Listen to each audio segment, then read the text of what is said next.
اعوذ باللہ من الشیطان الرجیم بسم اللہ الرحمن الرحیم۔ تمام سننے اور دیکھنے والوں کو السلام علیکم۔ آپ دیکھ رہے ہیں روحیل وائس چینل۔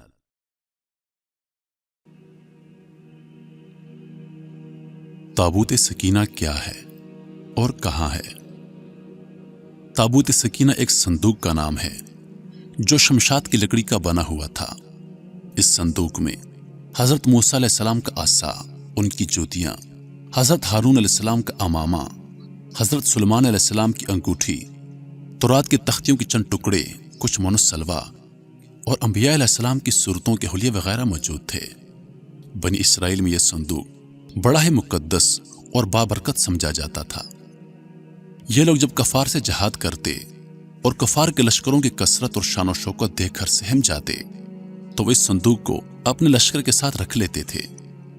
اس صندوق سے رحمتوں اور برکتوں کا ایسا ظہور ہوتا کہ ان کے دلوں میں سکون اطمینان پیدا ہو جاتا اور ان کے لرزتے ہوئے جسم پتھروں کی چٹانوں سے زیادہ مضبوط ہو جاتے۔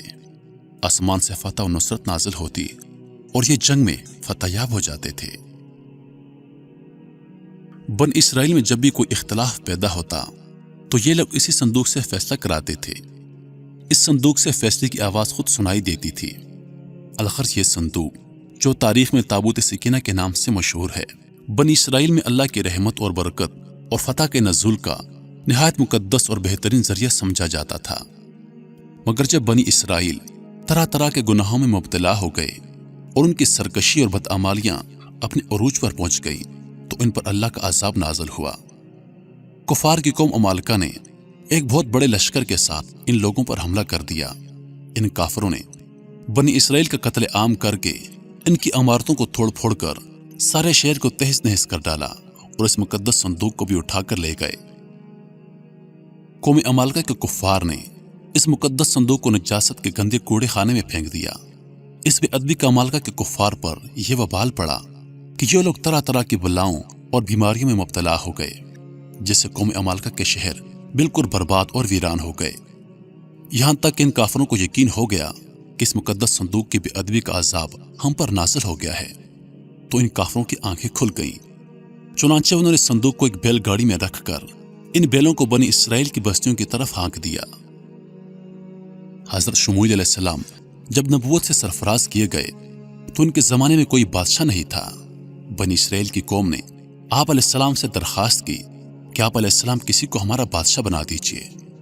آپ علیہ السلام نے حکم خداوندی کے مطابق حضرت طالوت کو بادشاہ بنا دیا، جو بنی اسرائیل میں سب سے زیادہ طاقتور اور سب سے بڑے عالم تھے، لیکن بہت ہی غریب اور مفلس تھے۔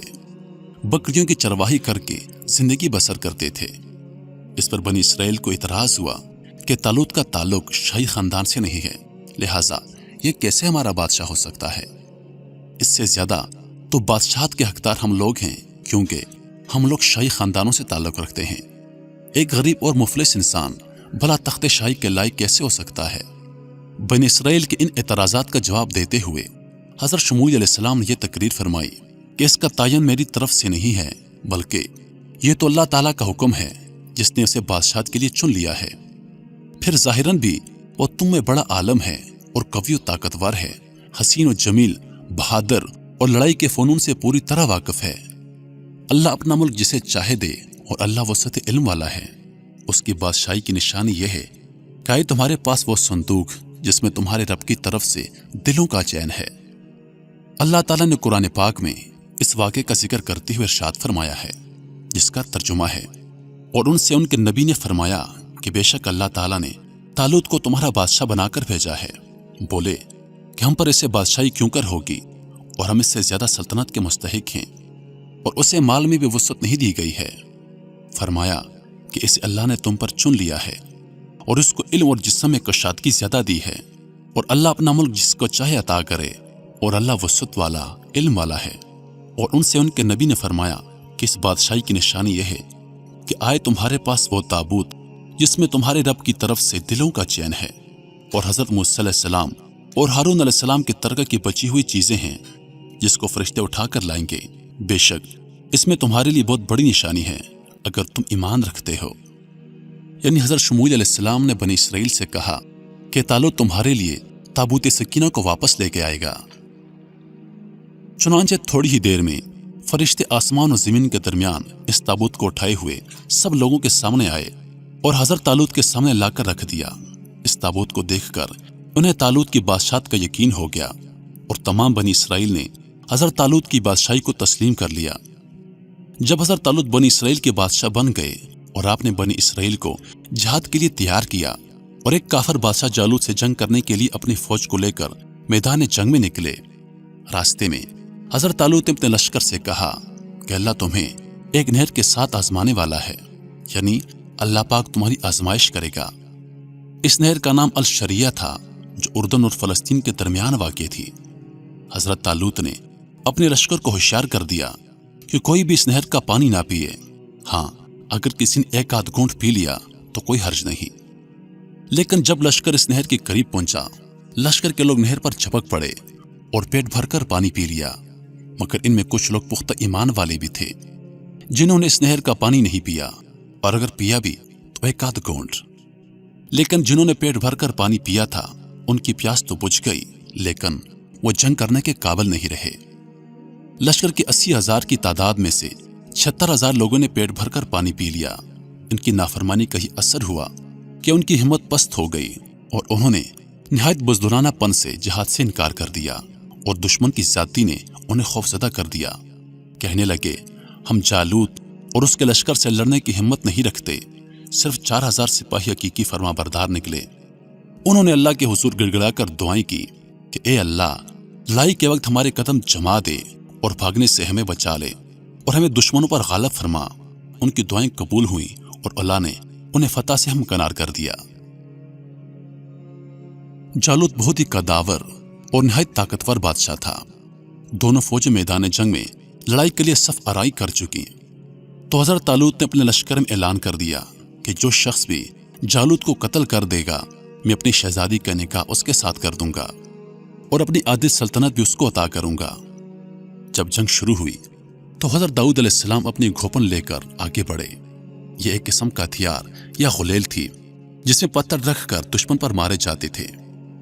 जालूत पर आप अलैहिस्सलाम की नजर पड़ी तो आप अलैहिस्सलाम ने अपने घोपन में पत्थर रखे और बिस्मिल्लाह पढ़कर जालूत के ऊपर फेंक दिए।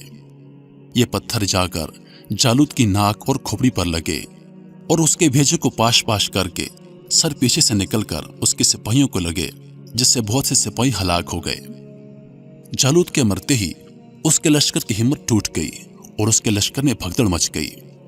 हजरत दाऊद अलैहिस्सलाम जालूत की लाश को घसीटते हुए लाए और अपने बादशाह हजरत तालूत के सामने डाल दिया। इस पर हजरत तालूत और बनी इसराइल बहुत खुश हुए। जालूत के कत्ल हो जाने के बाद इसका लश्कर भाग निकला और हजरत तालूत को फतह हासिल हुई। हजरत तालूत ने ऐलान के मुताबिक अपनी शहजादी का निकाह हजरत दाऊद अलैहिस्सलाम से कर दिया और उन्हें अपनी आधी सल्तनत का बादशाह भी बना दिया। इस वाक़े के 40 साल बाद जब हजरत तालूत का इंतकाल हो गया तो हजरत दाऊद अलैहिस्सलाम पूरी सल्तनत के बादशाह बन गए। और जब हजरत शमूएल अलैहिस्सलाम की भी वफात हो गई तो अल्लाह ताला ने दाऊद अलैहिस्सलाम को बादशाहत के साथ साथ नबूवत से भी सरफराज कर दिया। एक रिवायत में है कि हजरत दाऊद अलैहिस्सलाम की जबरदस्त ख्वाहिश थी कि वो संदूक यानी ताबूत सकीना के लिए एक मुस्तकिल घर बनाएं ताकि ये महफूज रहे। बिलाखिर हजरत सुलेमान अलैहिस्सलाम ने अपने अहद सल्तनत में यह घर तामीर करवाया, जो हैकल सुलेमानी के नाम से मशहूर हुआ। हजरत सुलेमान अलैहिस्सलाम ने यहाँ खादमों के लिए रिहाइश गाहें भी बनवाई थी।